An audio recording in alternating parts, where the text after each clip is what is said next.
de 4000 plaignants déboutés dans l'affaire du Levotirox. Les audiences par vidéo pour les demandeurs d'asile dénoncées par des avocats. Enfin, l'Asvel se prépare à affronter Andorre ce soir en quart de finale d'Eurocup à l'Astrobal.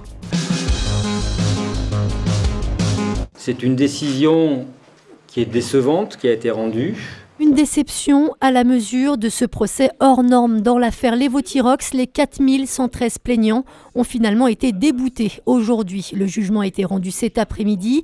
Le tribunal d'instance de Lyon considère donc que les laboratoires Merck ne peuvent être reconnus coupables de défaut d'information lors de la mise en circulation de la nouvelle formule du médicament. Lorsqu'il y a un changement de formule sur un médicament à base de lévothyroxine, ce n'est pas la première fois dans le monde, il y a eu 5 précédents en 10 ans, à chaque fois, quel que soit le pays, Nouvelle-Zélande, Belgique, Israël, Danemark et Pays-Bas de mémoire, on a constaté qu'il y avait jusqu'à 10% de la population qui ne supportait pas ce changement. Donc le b.a.-ba aurait été d'informer tout le monde pour éviter que ce risque ne se réalise. Ça n'a pas été le cas et pourtant la justice nous dit circuler, il n'y a rien à voir. Ce n'est pas acceptable. Un jugement incompréhensible également pour les plaignantes présentes aujourd'hui au tribunal. C'était massif quand même, c'était pas une personne qui n'était pas informée, c'était des milliers de personnes sur le territoire qui n'ont pas été informées. Je pense avoir une reconnaissance au moins des malades surtout. Peut-être pas l'indemnité totale de ce qui avait été demandé par l'avocat, mais au moins une reconnaissance de tous les malades qui sont là. Les plaignants demandaient 10 000 € d'indemnisation par personne. Les laboratoires Merck se disent donc satisfaits de cette décision. Et le jugement qui a été rendu aujourd'hui vient confirmer et reconnaître que Merck a agi, a communiqué dans le strict respect de la réglementation en vigueur. C'est ce que nous répétons depuis le début. Les avocats des 4113 plaignants envisagent de faire appel de ce jugement. Nous sommes opposés à la généralisation des vidéo-audiences de façon à ce que les réfugiés puissent avoir accès à un juge. La fronde des avocats du barreau lyonnais contre la vidéo-audience dans les procédures de demande d'asile. La ville de Lyon a en effet été choisie pour expérimenter pendant 2 ans ce dispositif. Il place une caméra entre le réfugié et les juges de la Cour nationale du droit d'asile basée à Paris. Une atteinte grave aux droits des justiciables pour le bâtonnier. Nous avons une rupture d'égalité entre les réfugiés. Ça représente des centaines de milliers de dossiers pendant 2 ans, alors que les Lyonnais, les réfugiés qui sont à Lyon peuvent parfaitement se déplacer à Paris. Il faut que le réfugié puisse voir quel est le magistrat qui l'interroge, de façon à pouvoir lui répondre, le regarder dans les yeux. Et on sait que la présence physique est capitale, puisqu'on obtient à la Cour nationale de droit d'asile pratiquement une réformation sur 2.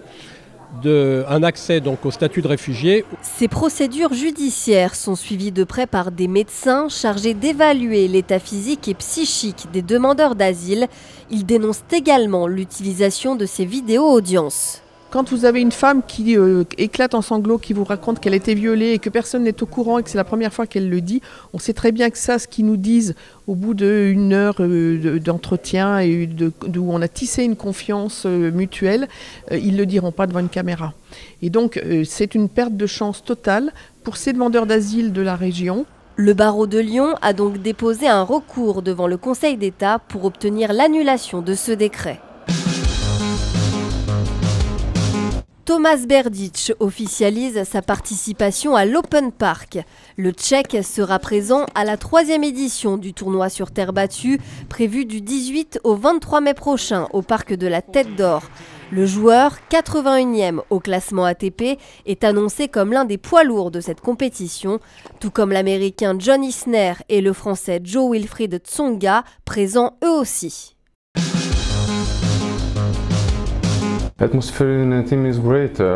Tout va bien, on est impatient d'en découdre pour ce match très important. On a fait le boulot pour arriver au top 8 et maintenant, je vois que tout le monde a encore faim de victoire. Faut que ça continue comme ça. Le défi pour l'Asvel qui reçoit ce soir Andorre en quart de finale d'Eurocoupe. Privé de ses défenseurs Alpha Kaba et de Marcus Nelson blessés, l'Asvel peut en revanche compter sur l'expérience de son meneur de jeu, vainqueur de l'Eurocoupe en 2013 avec Krasnodar. Of course, it's a big loss for us, no doubt, but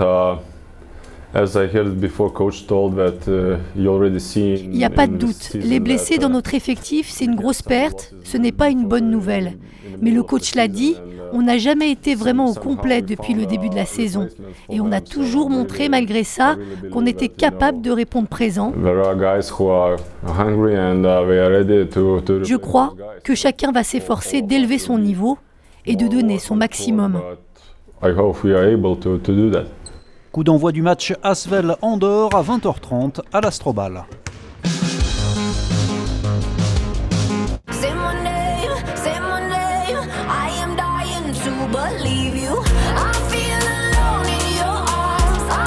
Plus besoin de le présenter. David Guetta, l'un des plus grands DJ du monde, se lance dans une nouvelle tournée pour promouvoir son dernier album Seven. Un disque bourré de collaborations prestigieuses, notamment avec Justin Bieber, Steve Aoki ou encore Willy William. Il viendra le présenter à la Halle Tony Garnier de Lyon le 27 novembre prochain.